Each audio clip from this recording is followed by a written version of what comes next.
Hello, I'm here to talk about our work on spectral methods for ranking with scarce data. This is work that I, Umang Varma, did with Lalit, Jain, and Gilbert. Just to get everyone on the same page, I want to begin with a brief introduction to the Bradley-Terry-Luce model.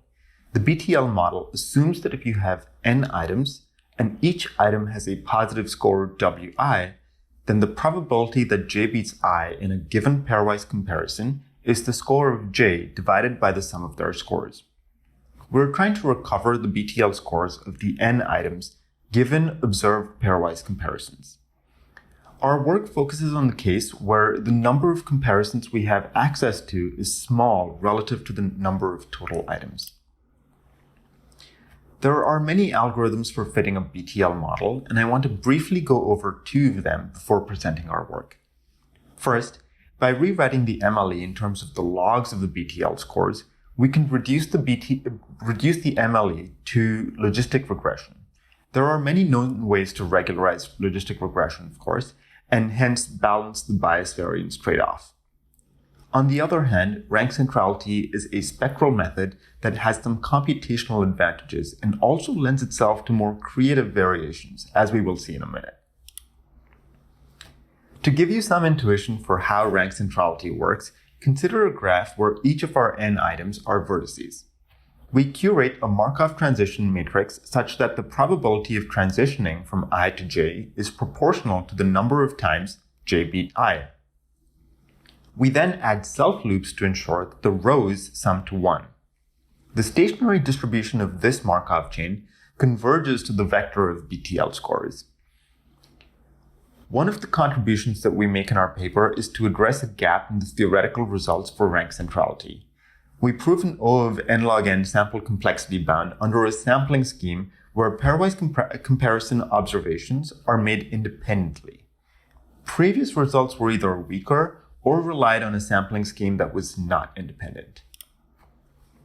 Some of you are probably wondering what happens when the Markov chain we constructed doesn't have a unique stationary distribution. Ergodic Markov chains are guaranteed to have unique stationary distribution. In most cases, being ergodic is equivalent to the directed graph of comparisons being strongly connected. As you can imagine, we often need a lot of comparisons before this is possible. We propose regularized RankCentrality as a way to solve this problem. Regularized RankCentrality is a way of blurring the Markov chain. We replace each transition, which is an edge in our directed graph, with multiple possible transitions. The original transition is still dominant, but we may now transition with a small probability to neighbors of the original destination. When we have features for the items being compared, this notion of neighbors can depend on those features.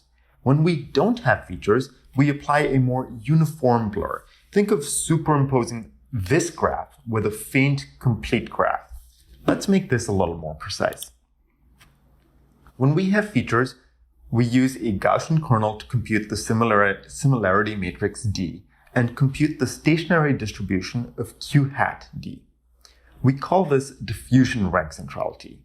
Instead of transitioning directly to an item that we lost to, there is now a chance that we will transition to an item that is similar to it. When we don't have features, D is a matrix that is close to the identity matrix with a small but constant value on all non-diagonal entries. We call this lambda regularized RankCentrality. Essentially, there is now a small probability that for each transition, we disregard Q hat and transition to an arbitrary point. In both cases, we need to diminish the regularization matrix D to balance the bias variance trade-off. Our work gives theoretical bounds for convergence of lambda regularized RankCentrality, which we then use to prescribe a rate at which to diminish D. I'll talk about this at the very end of our presentation. So, why does this regularization work? Consider an extreme example. Here we have 100 points in 10 tight clusters, so tight that the points within clusters have equal features. The similarity matrix here is just a block diagonal matrix. In this extreme example, we have more or less collapsed each cluster into a single point. When we raise the estimator matrix to a high power, the impact of imposing a structure via diffusion rank centrality becomes very visible.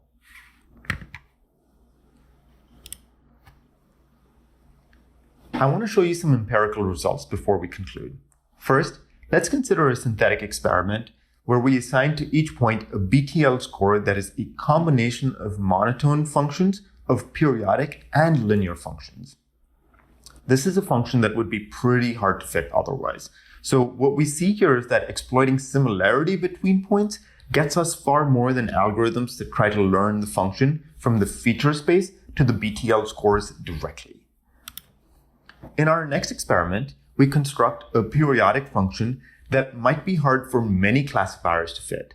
But unsurprisingly, using RankSVM with random Fourier features performs really well because it can learn the periodicity of the function. Random features allow you to fit precisely these kind of functions. As you can see, linear SVM, on the other hand, really struggles. Note that diffusion rank centrality is the only other algorithm that significantly outperforms algorithms that don't consider features at all. Now for a real-world example.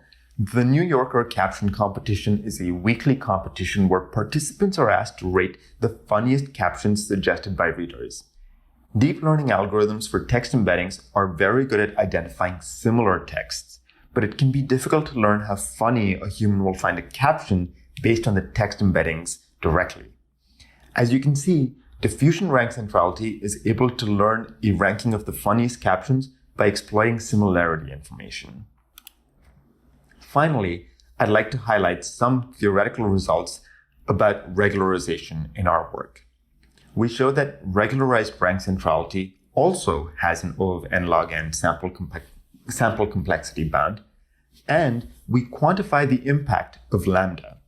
This result naturally prescribes a rate for decaying the regularization as the number of observations increases. Thank you.